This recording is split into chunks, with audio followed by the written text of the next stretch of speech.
everybody, it's Rachel Waisman with Sport Performance Aviation. I'm here at AirVenture Oshkosh 2022, and I'm here standing next to Phil Davis.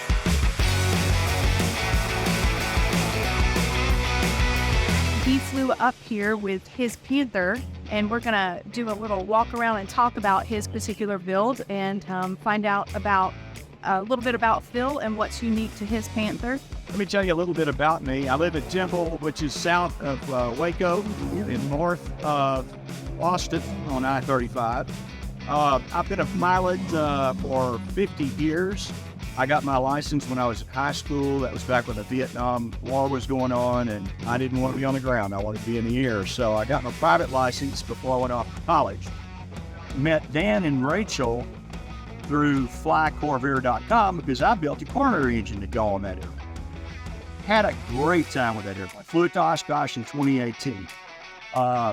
So I had the Sonics, and in about 2013, whenever this airplane was introduced, I fell in love with it, and I thought, I really kind of want to build it. So, long story short, bought this airplane, still had the Sonics. I have a friend who's a good painter guy, and I helped him paint. He helped me paint, kind of taught me how to do it.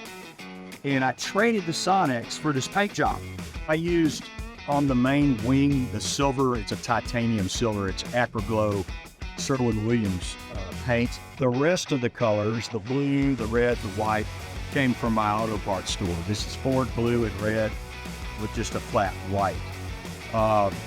What we did do differently in this, didn't do anything to the silver paint, but on the blue and the red, we added glitter to the paint. So it really gives you a nice show airplane type look. The hard part to doing this ski is the taping off. You got to shoot this, and then you got to come back in. There's a lot of work. If you're going to paint your own airplane, just be ready. Let me tell you a little bit about how this airplane flies. If you've flown an RV or a Sonics, you're ready to go. It's so, I mean, it's conventional. You got to know how to dance on the pedals a little bit sometimes, especially in crosswinds. But it's so easy. I've gone up to altitude in this airplane, and I've tried to crash. I've done everything. I've done cross control and whatever I can. If I just release the controls, the airplane fly out of it, it just starts loops and rolls. It's got a pretty fast roll rate, even though this is the LS longer wing model. I was thinking about the sport model, but Dan said, you know what? You're not going to really gain a whole lot of miles per hour, speed out of it. And I thought, well, okay, LS, maybe someday I'll have to be an LS pilot. I did put the folding wings feature in this airplane. And even though where I have my RV, it's a big enough T hangar where I don't have to fold the wings. But I have found in the past when I built the 1X that I flew to my hometown airport, and I said to the guy at the FBO, I said, hey, do you have a place for me to put my little airplane? And he said, well, we're pretty much filled up with hangar space. And I said, well, my wings fold. He said, oh, well, that's no problem. So we folded the wings, and I was able to stick that airplane in. In my RV7, I have all Garmin products, dual G3Xs, the GTN 650 times 2. So this airplane, I did not want to learn the new system. I like Garmin stuff, so I put another G3X in, but I have a backup on this airplane. Even though it's a VFR platform, I have a backup in case everything went to heck. I got a G5, so I could still get down through clouds if I got caught on top of it. So that's it. The upholstery was done by Oregon Aero. It's a leather upholstery. I'm not going to lie to you. It's not inexpensive, but I wanted it to look good inside. The most exotic thing about my interior is my stick grip. That stick grip is a chunk of olive wood from Bethlehem. My wife and I went to Israel several years ago, and I bought a rough piece of olive wood for $20, and I sent this out to a guy in California. I think it's aircraftgrips.com, and he made it into that rig. So that's probably the most unique thing about my airplane is that got a little olive wood history. So I have a Thunderbolt engine in this aircraft. It's 0320. Bought the engine before I had the airplane built. It was in a crate, brand new from Lycoming, and it sat over the corner of my shop. I came up here for 2018 or something like that, went by the Lycoming booth, and they said, "Do you have your serial number for that engine?" I said, "Well, I sure did. It's on my phone." Why I took a picture, I did. They said, "We need that engine back because we got a bad batch of bearings." And I said, "Okay, great. If you're going to do that, it's going to be in Williamsport. Why don't we do a Thunderbolt?" So for another $5,000, I upped the compression ratio from 8.5 to 9.2.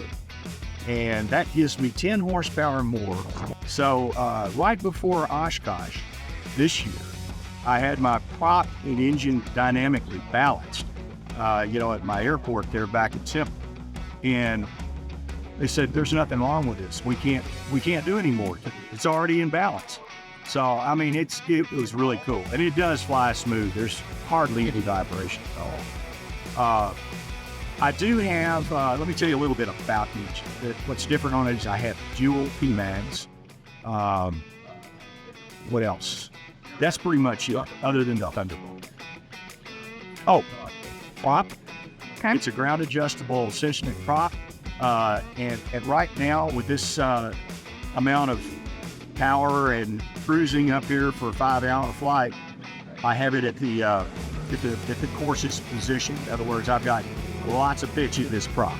It takes off, even with this high pitch rating, it probably takes off within 1,000 feet, maybe less.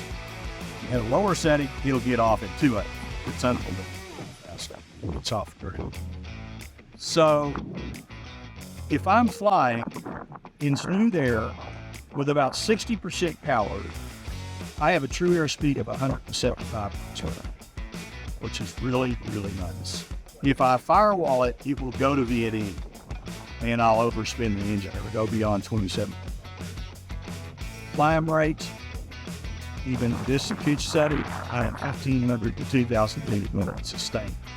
So we flew in a 9-ship formation, and I was in the back as we landed here at Whitman Field. No problem. Yeah, we did have to do a little circling around Rush Lake. But here's the cool thing. When I was flying up here, I was keeping up with RVs. And these are RV-8s and RV-7s. And I had no problem with this airplane flying with me. As far as pre-built options that you got, you started with just the regular kit, and you had us bond the canopy to the skirt, right? But you did everything else? Yeah. And I know you're going to ask me what was your favorite part of building this airplane. Right. The canopy. Because I've done a canopy on an RV, and that is a lot of work. Everybody will tell you getting that to fit is hard. So that was an easy no-brainer. It was worth the money. But I didn't have you do the tanks. I didn't have you do the spar. I did all of it. Right. It's simple. What is the worst part about building the Panther? What did you like the very least?